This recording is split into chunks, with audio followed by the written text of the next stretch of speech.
Welcome dear students. Today we shall be discussing about the languages like Pali, Prakrit and Tamil.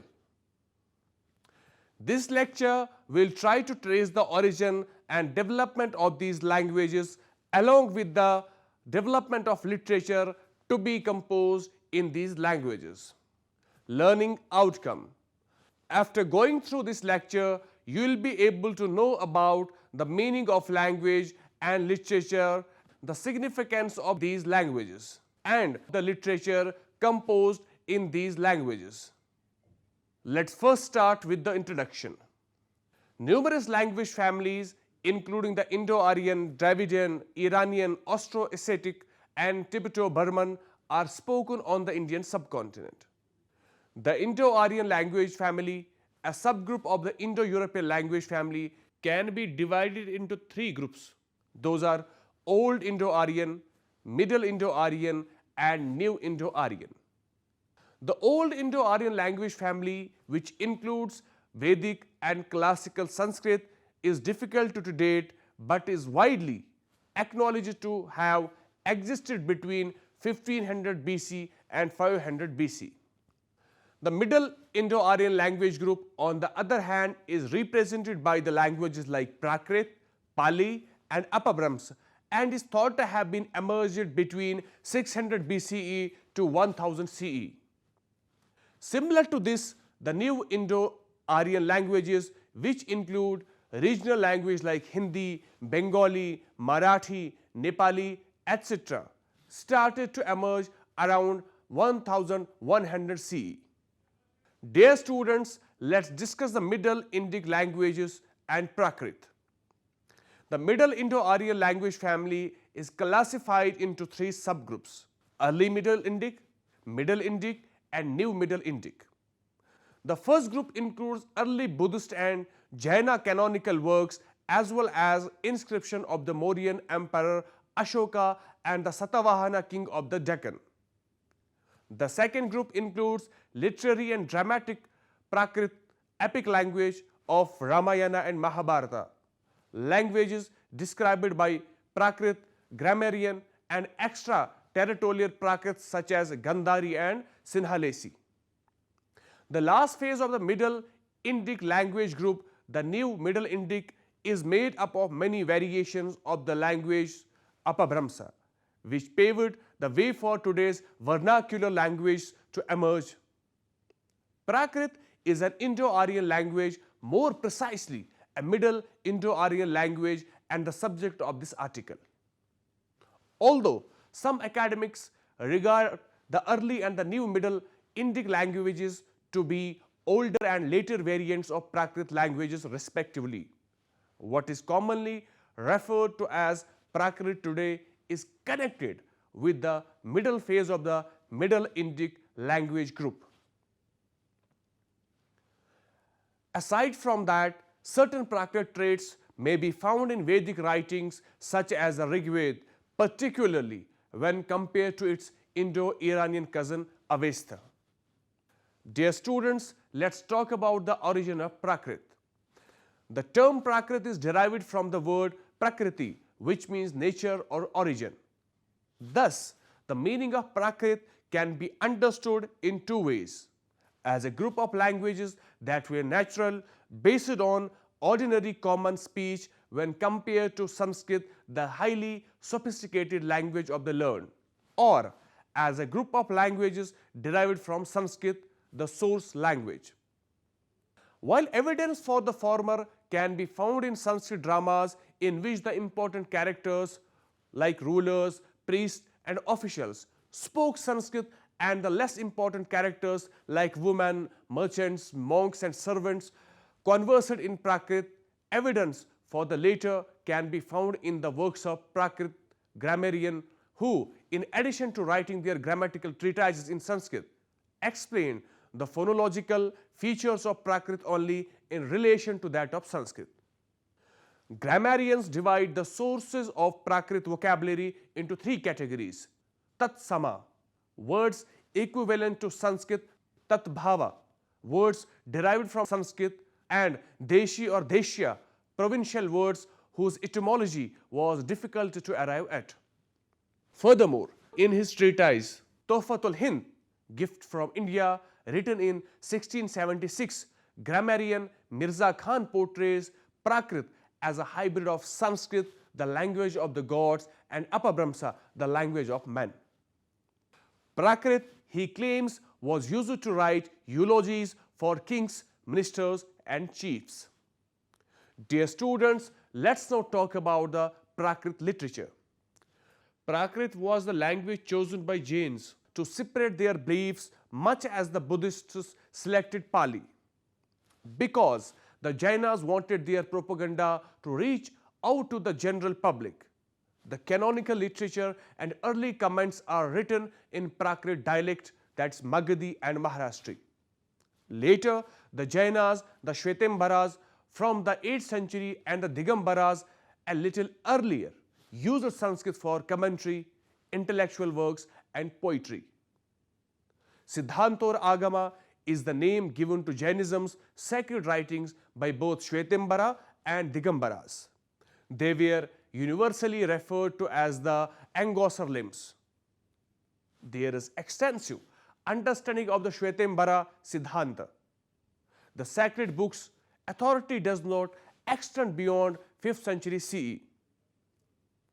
The Jaina canon in Prakrit is analogous to the Pali canon in Buddhism in its archaic traits. Prakrit, also known as Arsa, meaning the language of rishis, or Ardha Magadhi, is the language of the canon. This is the language in which Mahavira is responded to have preached. However, there is a distinction between prose and poetry language. There have been numerous extensive portrayals of the Tirthankaras as well as holy monks, mighty rulers, affluent merchants, prosperous cities, and so on. The style is more ornate than in the Pali scriptures, and it is more akin to courtly Sanskrit. The Jainas' poetry is superior to their prose. The Gatha Saptasati, composed by Hala, is the most important literary work in Prakrit. It consists of a number of brief poems. Jangonda observes that they exhibit very sophisticated verbal art, they follow defined pattern, observe stringent literary standards that are the result of a long period of evolution and demonstrate a sure sense of taste. They were intended for an educated, metropolitan and aristocratic public, not the general populace. It's challenging to date the text precisely.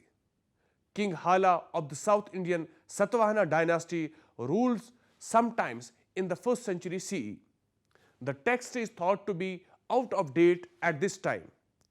Most likely it was put together between the 3rd and the 8th century CE.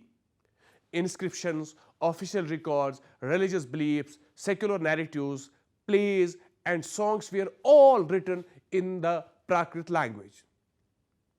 In ancient and early medieval India, this resulted in the dissemination of a wide range of books that served as complementary sources of knowledge alongside Sanskrit literature. Under the headings of the languages in which they were written, some of the well-known written sources in Prakrit have been addressed. Dear students, let's talk about the Maharashtri. Grammarians regarded Maharashtri as a de facto form of the Prakrit language, providing an exquisite exposition of its linguistic traits while specifying only a handful of rules for the other Prakrits. The Sanskrit rhetorician Dandin in fact considered it as a Prakrit par excellence.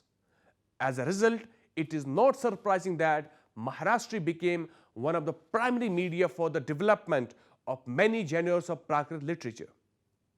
It was used, for example, in the 5th century AD to write the non-canonical works of the Shvetambara Jainas such as Pomacharya, a Jaina reworking of Valmiki's Ramayana by poet Vimala Suri. Similarly, it was employed to create poetic works of high artistic value such as Hala Satasai and Jaya Vallabha's Vaja Laga.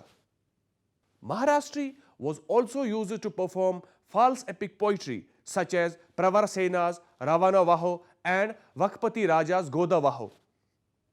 Dear students, let's now talk about the Shuraseni. Shuraseni takes its name from the ancient province of Shurasena, which encompasses the territory surrounding modern-day Mathura. Because it arose in the same region as classical Sanskrit, it exhibited obvious parallels to the later and was so overshadowed by it. Nonetheless, it became the primary language of the huge canonical corpus of the Digambara Jains, one of the two major schools of Jainism, along with Shvetambara Jains, which included works ranging from Shatkhand Agama to Kashyapa Huda. It was one of the most sought after languages in Sanskrit dramas, where it was extensively spoken by characters such as a jester, women, eunuchs, astrologers, and other regular people of lesser status, along with its two primary dialectics, that's Prachya and Avanti. Dear students, let's now talk about the Magadhi. Magadhi was an Eastern Prakrit language that took its name from the ancient province of Magadha, which spanned modern-day Bihar. Grammarians list several dialectics, the most important of which are Shakari, Shabari, Chandali, and Dhakki. Its use, however, has been limited to Sanskrit dramas in which it is spoken by characters from the lowest layer of society, with the most substantial evidence found in Kalidasa's Abhijana Shakuntala and Sudharaka's Mrichikatika. Dear students, let's talk about the Ardha Magadhi. Although there is disagreement on the word's etymology, scholars believe that Ardha Magadhi was the language of the Shvetambara Jaina canonical literature. The word Ardha, which means half in Sanskrit, suggests that it may have been spoken in half of Magadha's province. According to popular belief, the founder of Jainism, Mahavira, is said to have preached his sermons in Ardha Magadhi, which led to it being considered, along with Vedic Sanskrit, the language of the gods. For this reason, several grammarians refrained from describing its characteristics and simply referred to it as Arsa, that means belonging to the rishis or mendicant, in their treatises. Now, dear students, let's talk about the Peshachi. Peshachi, widely thought to be the language of the Pishachas, Ghols, has no surviving literary evidence. However, remnants can be found in Jain writing such as Sanghadasa's Vasudeva Hindi and quite late Sanskrit plays such as Hami Ramada Mardana and Moharaja Prajaya. The most celebrated work in Peshachi, however, is Brihata Katha by Gonadiya, which, while now lost, has left traces in Katha Sarika Sagara of Somadeva. Brihat Katha Manjari by Shemendra and Brihat Katha Shiloka Sangraha by Buddha Swamin. Dear students, let's talk about now the Pali.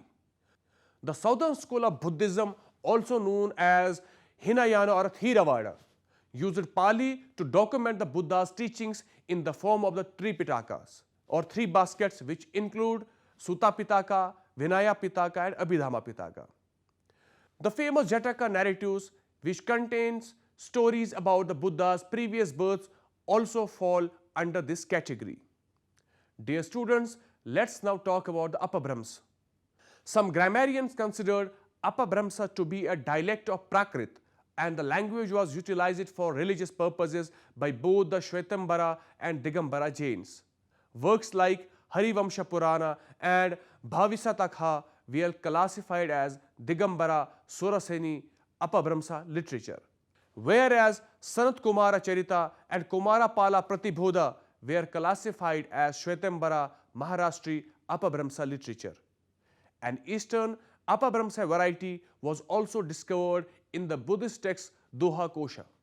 In addition to these other Prakrit-like languages that are invaluable for their historical relationships include those found in the inscriptions of King Ashoka and the other dynasties after him. The literary and epigraphic language known as Gandhari used in Pakistan and Afghanistan. The administrative language known as Nia Prakrit adopted in Chinese Turkestan, and the language used by early schools of Buddhism and known as Buddhist hybrid Sanskrit. Dear students, let's discuss the Pali language. The name Pali refers to the language of the Theravada canon. The term appears to have originated in commentarial traditions, when the Pali was distinguished from the commentary or vernacular translation that came after it in the manuscript. Norman believes it arose from a misinterpretation of the compound Pali Bhasha, with Pali being misinterpreted as a name of a certain language. Pali is a liturgical language used in India's subcontinental Middle Indo-European region. According to current research, Pali is a mashup of numerous Prakrit languages from approximately the 3rd century BC that were amalgamated and heavily Sanskritized. It is widely studied since it is both the sacred language of Theravada Buddhism and the language of the Pali canon, also known as the Tripitaka. It was first written in Brahmi script. Pali is an ancient Indian classical language in which Gautama Buddha declared his faith and the Buddhist scriptures were written and preserved. Pali does not present in canonical literature and is occasionally replaced in commentary literature with Tanti, which means a thread or lineage. This name appears to have originated in Sri Lanka early in the 2nd millennium CE amid a revival of Pali as a courtly and literary language. Dear students, let's now talk about the Pali literature. In comparison to Sanskrit, the Pali language was largely spoken by common people and its style was prosaic. The Tripitaka, which is part of the Buddhist canonical literature, is one of the most well-known works in Pali. The oldest Buddhist literature comprises of compilations of speech or discussions, saying, songs, narratives, and order principles. The Tripitaka is nothing more than a massive collection of similar collections. The Tripitaka, which means 3 baskets, is made up of 3 pitakas or baskets. They are as Vinaya Pitaka, literally means basket of discipline of the order. This section provides information about the monastic community or Sangha, the orders, discipline norms, precepts for monks and nuns, everyday lives, and so on. Sutta Pitaka literally means basket of the suttas. The Pali word sutta relates to the Sanskrit sutra, but it signifies discourse or sermon to Buddhists. A sutta is a long or brief explanation, sometimes in the form of a conversation on one or more aspects of religion or dhamma. It is also known as Sutanata, Sanskrit Sutranta. The Sutta Pitaka is made up of 5 Nikayas, which are large compilations of these suttas or sutantas. Abhidhamma Pitaka, basket of the higher subtleties of the doctrine. The works in this part are about religion. However, they are primarily in the form of directions and enumerations. Dear students, let's now talk about the Jatakas. Jatakas are one of the most prominent literary works in Pali literature. They were originally written in a different style than the Pani canon. Around the 5th century CE, the stories were written down in their current form. The Jatakas or Buddhist stories are a collection of folklore written to separate Buddhist teachings to the populace. The Jatakas are considered to be one of Buddhism's classified texts. The Jatakas had a rural and urban upbringing. The authorship of the Jatakas is not the product of a single person. In Pali poetry, we find a few lines from the songs of the elder monks and nuns, Theragatha and Therigatha, a collection of poems attributed to the Buddha's prominent pupils in the order's early days. These poems are written in a simpler form than courtly Sanskrit literature and reflect the influence of popular melodies. The first is ascribed to Ambapali, a gorgeous Vaishali courtesan who became a Buddhist nun. We have sections from the Ceylon Chronicle, the Mahavamsa, depicting the capture of Vijayanagara, the capital of the Tamil invader Ilara, by the Sinhalese national hero King Dutta Gamani, in Pali descriptive poetry dated 161 to 137 BC. Pali literature also contains works on grammar and poetry, medical writings, astrological and divination texts, cosmologies and anthologies, or collection of content from the canonical literature. While the majority of Pali writings are thought to have started in Sri Lanka and spread to other Theravada locations, certain texts may have different origins. Before being translated from Sanskrit or Gandhari Prakrit, the Milinda Panho may have originated in northern India. There are also a few manuscripts that are thought to have been written in Pali in Sri Lanka, Thailand and Burma, but were never extensively distributed.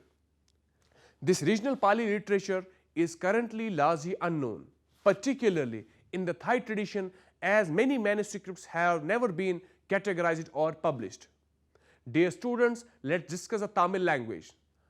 Tamil, like other Dravidian languages, ultimately descended from the Proto-Dravidian language, which was most likely spoken around the 3rd millennium BC, presumably in the region around the lower Godavari river basin. The material evidence suggests that the speakers of Proto-Dravidian were of the culture associated with the Neolithic complexes of South India. Tamil is an ancient language that belongs to the Dravidian family of languages, rather than to the Indo-Aryan family to which Sanskrit, Prakrit and North Indian languages belong. The earliest extant literature in Tamil is, however, from no earlier than a little before the beginning of the 1st millennium CE.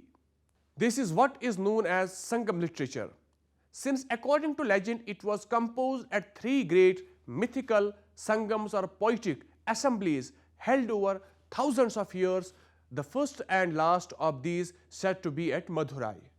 The tale of the Sangams may allude to a real literary meeting, since some of the monarchs and poets connected to the 3rd assembly are actual figures.